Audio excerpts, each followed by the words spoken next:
नमस्कार, खबरों की खबर में आपका स्वागत है। मैं हूं तृप्ति। आग लगाने वो चला, आग भी दियो लगाए, लेकिन उससे पंगा क्यों लिया जो तुझ पर भारी पड़ जाए। 10 करोड़ फॉलोअर वाली डांसर के ट्वीट से 135 करोड़ की जनता वाले देश को बदनाम करने वाले आज खुद मुंह दिखाने लायक नहीं रहे। किसान आंदोलन के नाम पर आग लगाने वाला वामपंथी और विपक्ष का पूरा इकोसिस्टम एक्सपोज हो चुका है और देश की जनता ने जो करारा जवाब दिया है उससे अब तड़प रहा है।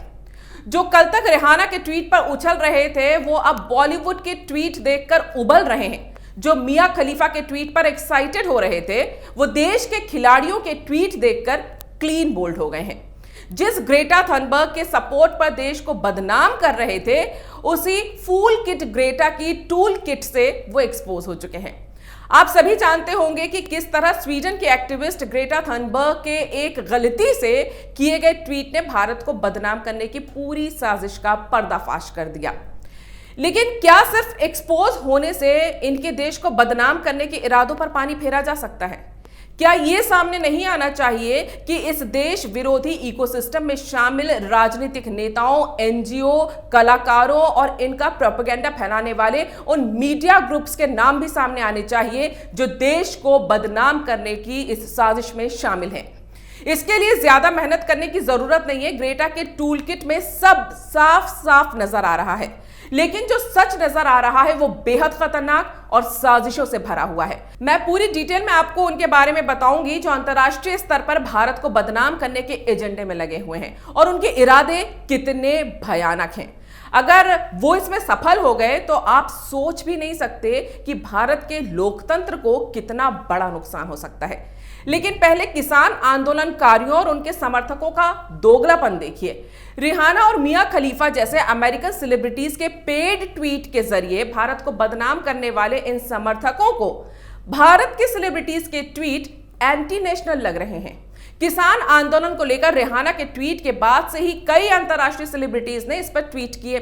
इसी के बाद भारतीय विदेश मंत्रालय ने बयान जारी कर कहा था कि किसी भी बाहरी व्यक्ति को देश के आंतरिक मामले में नहीं बोलना चाहिए। कुछ भी कहने से पहले तथ्यों को जांच लेना चाहिए। सरकार के ट्वीट के बाद ही बॉलीवुड और क्रिकेट जगत के कई सितारों ने लगातार ट्वीट किए। इन सितारों की ओर से भारत के खिलाफ जारी प्रोपेगेंडा का विरोध किया गया। आप सारे भारतीय सेलिब्रिटीज के ट्वीट देख सकते हैं। किसी भी कलाकार या किसी भी खिलाड़ी ने कहीं भी ये नहीं कहा कि वो किसान समर्थक हैं या किसान आंदोलन का विरोध करते हैं। उन्होंने देश के खिलाफ चल रहे प्रोपेगेंडा पर असहमति जताई है और ये लिखा है कि देश के आंतरिक मामले में बाहरी लोग दखल नहीं दे सकते। पहले देखिए कि भारत के कलाकारों और खिलाड़ियों ने क्या ट्वीट किए हैं। मास्टर ब्लास्टर सचिन तेंदुलकर ने लिखा है कि भारत की संप्रभुता के साथ समझौता नहीं किया जा सकता। बाहरी ताकतें दर्शक हो सकती हैं लेकिन भागीदार नहीं। भारतीय भारत को जानते हैं और भारत के लिए फैसला ले सकते हैं। आइए एक देश के तौर पर हम एक रहते हैं। वहीं लता मंगेशकर ने ट्विटर पर #इंडिया टुगेदर और इंडिया अगेंस्ट प्रोपेगेंडा के साथ अपना ट्वीट किया है और उन्होंने लिखा है कि भारत महान देश है और हम सभी भारतीय इसे लेकर गौरवान्वित हैं। उन्होंने ये भी लिखा है कि एक गौरवान्वित भारतीय के तौर पर मुझे पूरा भरोसा है कि कोई भी मुद्दा या समस्याएं जिसका एक देश के तौर पर हम सामना कर रहे हैं उसे अपने लोगों के हितों को ध्यान में रखते हुए हम सौहार्दपूर्वक सुलझाने में सक्षम हैं। जय हिंद, ये उन्होंने लिखा है। और ये याद रखिए कि सचिन तेंदुलकर और लता मंगेशकर सिर्फ भारतीय सेलिब्रिटी नहीं है, वो देश के सर्वोच्च सम्मान भारत रत्न से सम्मानित हैं। उनके ट्वीट में कहीं भी ये नहीं है कि वो किसान आंदोलन के खिलाफ है या फिर उसके समर्थन में है। वो देश के आंतरिक मामलों में बाहरी दखल के खिलाफ है। यानी जो मुद्दा देश की सरकार और देश के किसानों के बीच का है उसमें अंतर्राष्ट्रीय हस्तियों के ट्वीट से देश को बदनाम करने की कोशिश के खिलाफ है। और जितने भी खिलाड़ी या कलाकार हैं उन सब के ट्वीट्स आप जाकर पढ़ लें। किसी ने भी किसान आंदोलन के पक्ष या विपक्ष में होने की बात नहीं लिखी है। वो देश के खिलाफ दुनिया भर में चलाए जा रहे प्रोपेगेंडा के खिलाफ लिख रहे हैं। लेकिन इस प्रोपेगेंडा के समर्थक जो खुद को किसान आंदोलनकारी और देश के नागरिक कह रहे हैं, जिनके लिए बोलने की आजादी का मतलब अडल्ट फिल्मों की मियां खलीफा और सरेआम चरस लेने वाली रिहाना को के भारत को बदनाम करने वाले ट्वीट्स होते हैं, उन्होंने अपने ही देश के कलाकारों को बेशर्मी से ट्रोल करना शुरू कर दिया।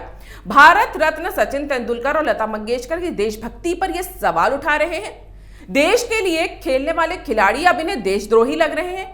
पैसे लेकर ट्वीट करने वाली हॉलीवुड की पॉर्न स्टार इन्हें किसानों की मसीहा लग रही है और देश में एकता बनाए रखने की अपील करने वाले बॉलीवुड के कलाकार इन्हें देशद्रोही लग रहे हैं। एक बात बताइए, अगर आपके घर में लड़ाई हो तो क्या आप पड़ोसी को बाप बना लेंगे? लेकिन ये किसान आंदोलन के नाम पर प्रोपेगेंडा फैलाने वाले अपने फायदे के लिए किसी को भी बाप बना सकते हैं। अब जरा जान लेते हैं कि किसान आंदोलन के नाम पर अंतर्राष्ट्रीय स्तर पर प्रोपेगेंडा फैलाने वाले और उन्हें पैसा देने वाले कौन हैं। ग्रेटा थनबर्ग की गलती से पोस्ट की गई टूल किट में देश के खिलाफ चलाए जा रहे सारे पुर्जे दिखाए गए हैं। इसमें लिखा है कि पीआर कैंपेन के तहत कैसे सेलिब्रिटीज से ट्वीट करवाना है और रिहाना के नाम के साथ उससे जो ट्वीट करवाना था वो भी लिखा हुआ है और रिहाना ने जो ट्वीट किया वो शब्दशः वही है। तो रिहाना का भारतीय किसानों से प्यार कितना सच्चा है ये साफ हो गया।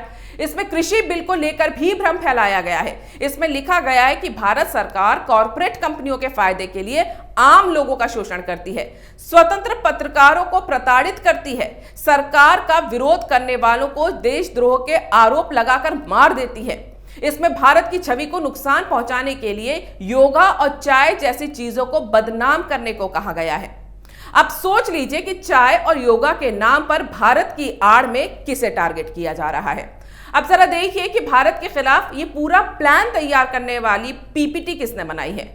खालिस्तान सपोर्टर धालीवाल ने। इसने खुद अपने सोशल मीडिया पर लिखा है कि वो एक खालिस्तानी है जो कनाडा की पोएटिक जस्टिस फाउंडेशन का को-फाउंडर है। इसकी वेबसाइट आस्क इंडिया वाई पर इसके आर्टिकल देखकर आप दहल जाएंगे।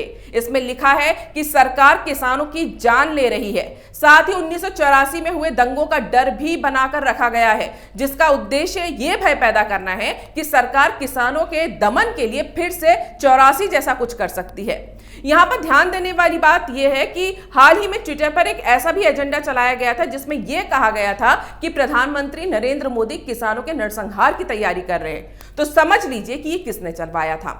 आस्क इंडिया पर किसानों से जुड़े तमाम प्रोपेगेंडा की सामग्री भरी पड़ी है और उनकी सोशल मीडिया साइट्स पर देश विरोधी खालिस्तान समर्थन वाली सामग्री पूरी तरह से आप भर भर के मौजूद है। 3 फरवरी को ग्रेटा थनबर्ग ने जो डॉक्यूमेंट ट्वीट किए उन दस्तावेज में यह उल्लेख किया गया है कि पोएटिक जस्टिस फाउंडेशन ने ही किसानों के आंदोलन के लिए विरोध प्रदर्शन की सामग्री और सोशल मीडिया टेम्पलेट्स बनाए थे।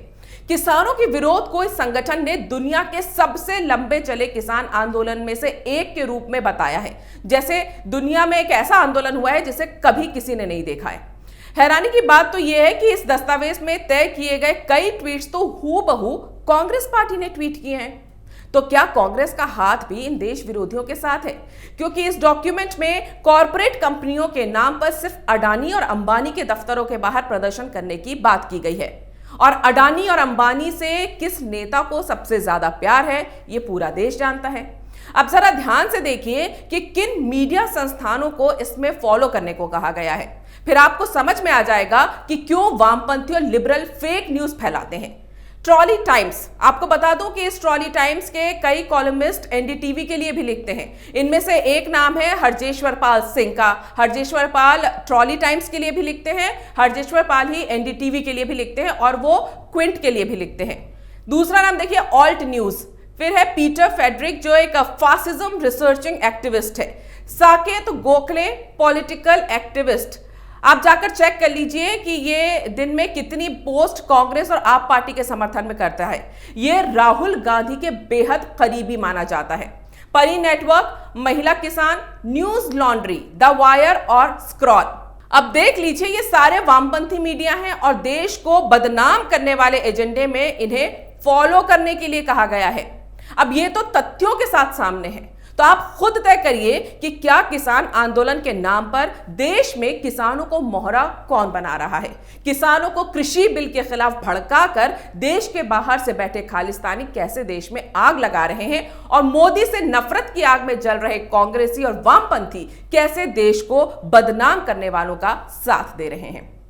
अगर आपको ये वीडियो पसंद आया है तो इसे लाइक करें, शेयर करें और कैपिटल टीवी को सब्सक्राइब करें। अगर आपको हमारा वीडियो पसंद आया हो तो इसे लाइक करें, हमारे चैनल को सब्सक्राइब करें और हाँ, बेल आइकन दबाना ना भूलें ताकि आप तक हमारे वीडियो की नोटिफिकेशन पहुंचती रहे। आप अपना सुझाव हमें कमेंट बॉक्स में दे सकते हैं। हमारे साथ जुड़ने के लिए शुक्रिया।